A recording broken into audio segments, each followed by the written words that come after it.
रजित जी ग्वालियर से। श्री हरिवंश। श्री हरिवंश महाराज जी, आपके चरणों में कोटि कोटि प्रणाम। महाराज जी, किसी न किसी कारण से असफल हो रहा हूँ, अतः मेरा मुख्य उद्देश्य परमार्थ की प्राप्ति है, लेकिन छोटे छोटे उद्देश्यों में जो असफलता मिलती है, भक्ति और असफलता के बीच सामंजस्य कैसे स्थापित करूं? मतलब आपका कथन है कि यदि मैं भक्ति कर रहा हूं तो मुझे सफलता संसारिक मिलनी चाहिए, ऐसा?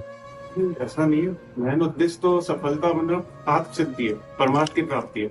लेकिन गृहस्थ जीवन में होते हुए रोटी कपड़ा मकान, अगर उसकी प्राप्ति नहीं हो रही, छोटी छोटी सफलताएं नहीं मिली, तो उसके लिए क्या? आज तक भूखे रहे हो क्या? नंगे रहे हो क्या?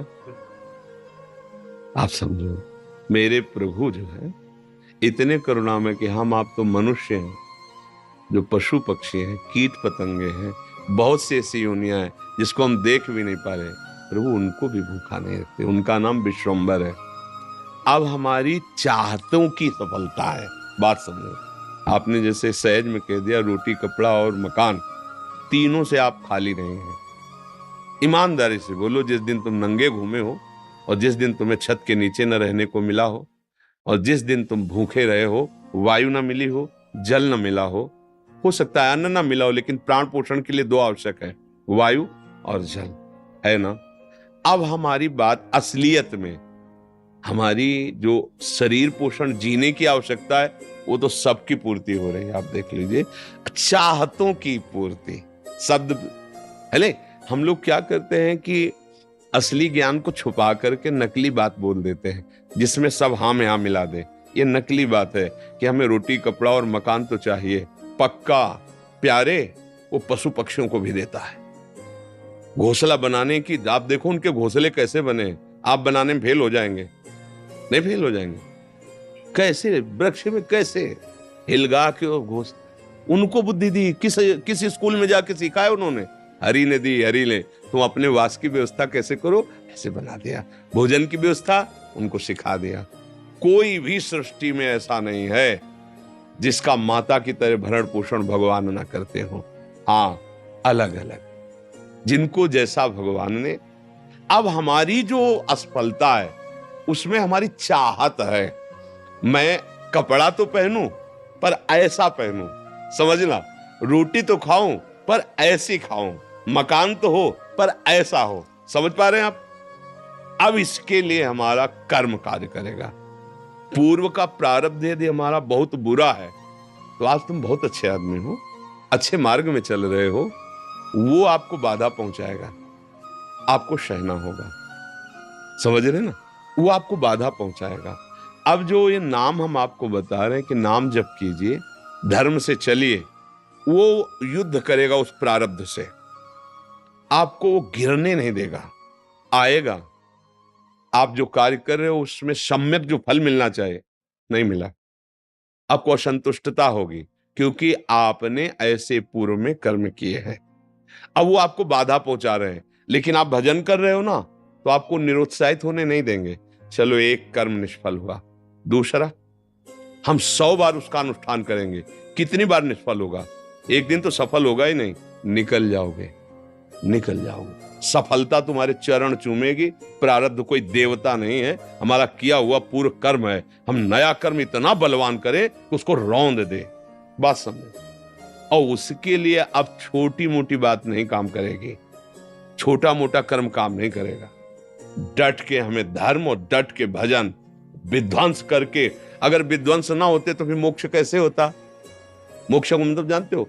सब कर्म नष्ट हो गए अनंत जन्मों के, और इस जन्म के भी बिल्कुल मोक्ष, मतलब बिल्कुल मुक्त, अब कोई बंधन नहीं हो, भगवान का स्वरूप हो गया। तो हुआ तो इसी जन्म में, जो हमने साधना की, जो भजन किया, जो चिंतन किया, जो सत्संग किया, मारा इसने पूरी आग लगा दी। कर्मों को, संचित कर्म विध्वंस हो गए, जमा गोदाम क्रीमाण जो कर रहे हैं, ये चिपकाव फसाव वाले नहीं हुए, क्योंकि सब समर्पित कर दिए भगवान को। प्रारब्ध आया, भजन के बल से उसको भोग रहे हैं, वो हमें परास्त नहीं कर सकता, निकल गए आगे। सुदामा जी की दशा क्या थी? नहीं थी, ये भी व्यवस्था नहीं थी। परिणाम में क्या हुआ? जैसी द्वारिकापुरी वैसी सुदामापुरी। फल की चिंता मत करो तुम। असफलताएं और सफलताएं ये हमारे मार्ग की पड़ाव हैं, कोई गर्मी वाला, कोई सुखद वाला। मार्ग का चलने वाला पथिक इन पड़ावों में फंस करके अपने मार्ग को नहीं भूल जाता है। असफलता तुम्हारे जीवन की सफलता का स्वरूप बनेगी। बस डट करके ऐसा भजन करो, सत्कार्य करो जिससे पूर्व प्रारब्ध नष्ट हो जाए। सच्चाई की, अध्यात्म की बात यह है। अब चोरी, हिंसा, अधर्म आचरण तो वो तो पूर्व प्रारब्ध है ही, नया कर्म भी बिगड़ गया, दोनों मिलकर फिर आपको जीना मुश्किल कर देंगे। और होता है, देखो ना, पिता को मार डाला कि जल्दी मरे, हम इस प्रॉपर्टी का दे। पिता को मार डाला, आप जेल गए, संपत्ति यूं ही पड़ी है, तीसरा उसका भोग कर, विवेक खत्म हो जाता है। विवेकवान बनो, जैसी भी परिस्थिति हो उसमें राजी होना सीखो, वो आपके ही कर्म का परिणाम है। और ऐसे नवीन कर्म करो कि विध्वंस कर दो उस प्रारब्ध कर्म को जो तुम्हें झुकाना चाहता है, मिटाना चाहता है। हमारी प्रार्थना को अगर आप समझोगे तो आगे बढ़ोगे। अपना ही कर्म कोऊ न काहू के, सुख दुख कर दाता, निज कृत कर्म भोग सुन भ्राता। तो बोले संतों के पास क्यों जाया जाता है? यही समझने के लिए। अब हम क्या करें जिससे हमारा कर्म हमको परेशान न कर पाए? वो है ज्ञान, वो है भक्ति, वो है भगवान का आश्रय। जब घर में भोज आते हो, भिक्षा भी नहीं मिली, तो पत्नी पूछती कि बच्चों को कैसे जिलाएं? तो तुलसी दल उतारते, ठाकुर को भोग लगाते, आधा आधा तुलसी दल। उनका एक मित्र था जो धनी के यहाँ उपरोहित कर्म करता था, डोली में बैठ के निकलता, पालकी में। वो कहता है, सुदामा जी, हमारे यहाँ जो सेठ है ना, उनके यहाँ चलो, थोड़ी देर श्लोक बोलना। सब व्यवस्था उनका, हमने तो अपना सेठ श्री कृष्ण को वर्ण किया है। अब वो भूखे रखे चाहे मारे, अब हम दूसरे की गुलामी नहीं कर सकते। हमने तो भगवान को अपना माना है। हिले नहीं तो भगवान का हृदय हिल गया। एक दिन प्रसाद पा रहे थे से एकदम ऐसे हो गए। रुक्मिणी जी मन की बात, तो उनका प्रभु, ऐसी स्थिति आपकी तभी होती जब कोई आपका भक्त भूखा होता है। तो भगवान के आंसू आ गए। हमारा पुराना मित्र है सुदामा, और कई दिन से उसके घर में भोजन नहीं, बच्चे।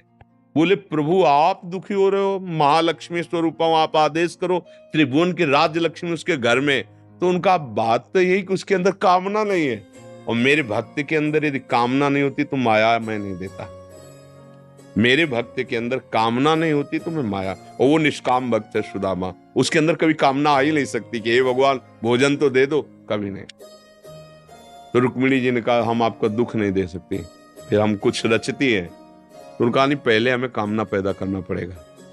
भगवान सोच रहे पहले हमें भक्त के हृदय में कामना पैदा करना पड़ेगा। गए एक भिक्षुक के रूप में, जब सुदामा जी भिक्षा को गए थे, भिक्षाम दे, अतिथि धर्म गृहस्थ में बहुत बड़ा धर्म होता है, दरवाजे आए हुए का आदर करना चाहिए।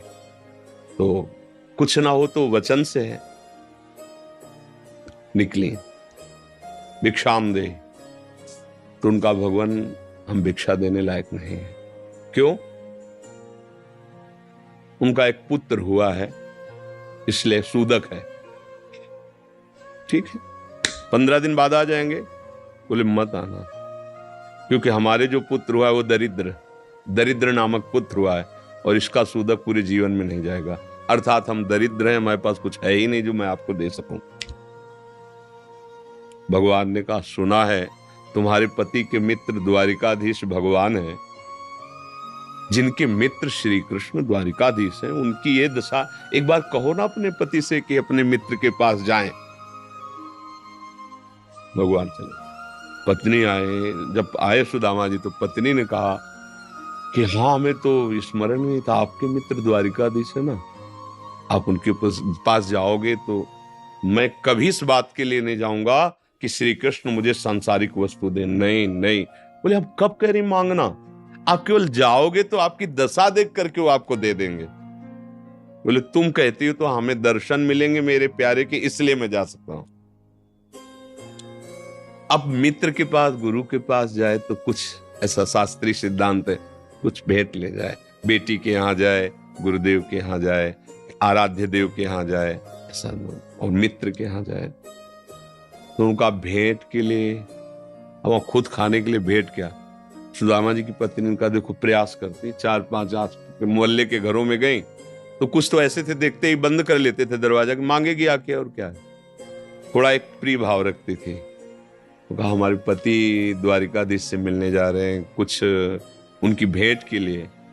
तो सूप होता है, सूप से जैसे पछोरा जाता है, अच्छे चावल पीछे हो जाते हैं, टूटे वाले आगे हो जाते हैं। वो टूटे हुए तंदुल जो वो दिए, किया ले लो आप। वो तंदुल लिए 3 मुट्ठी। अब उनके पास अच्छी रुमाल भी नहीं थी, क्योंकि सब पैसे से होता है, गरीब, इतने गरीब। अपनी फटी हुई कपड़े की धोती, उसमें चावल। पूरा बहुत बड़ा चरित्र पर जब भगवान के द्वार में पहुंचे, जहां ब्रह्मा और शंकर भी खड़े रहना होता है, वो द्वारिकाधीश का वैभव। द्वार पावे दरिद्र ब्राह्मण, फटी सी, इतनी बेवाई है, ऐसा शरीर है, आंखों में भगवत तेज समाया हुआ है भगवान। तो उनका भैया, एक बार तुम अपने स्वामी से कह दो जाके कि सुदामा नाम का कोई आपका मित्र आया, बस ऐसा।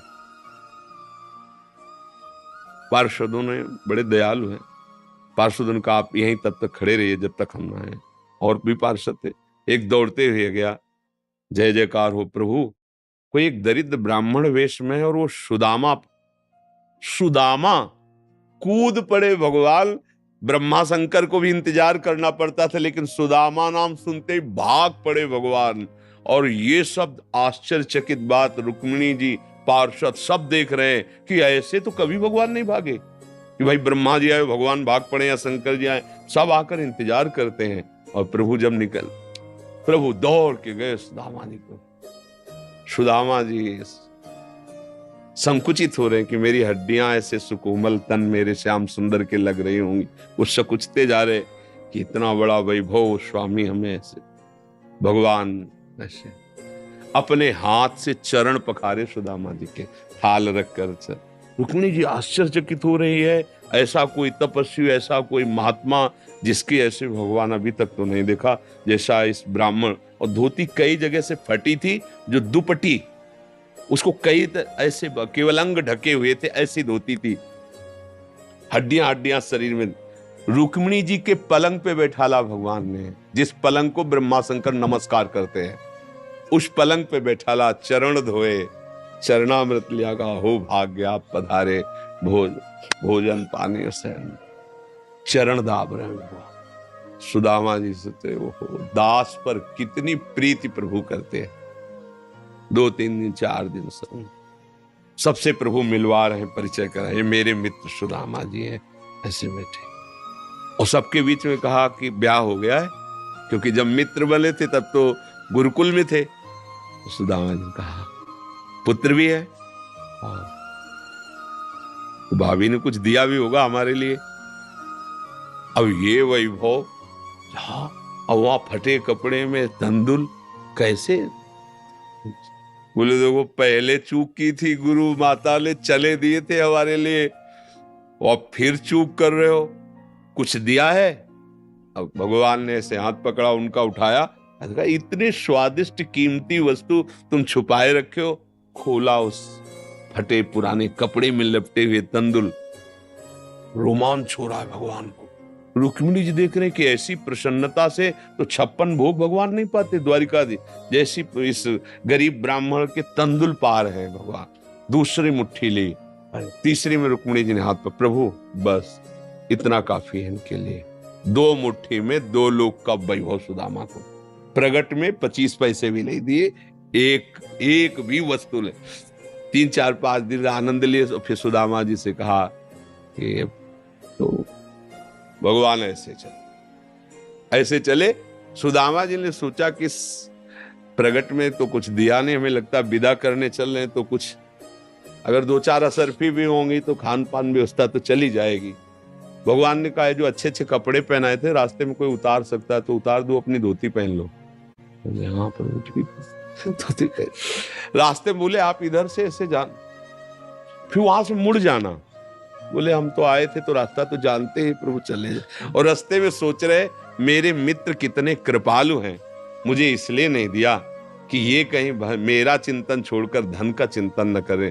हे श्री कृष्ण, सदैव आप जैसा ही मित्र मिले। सोचते सोचते आए तो देखा फिर वही द्वारिकापुरी।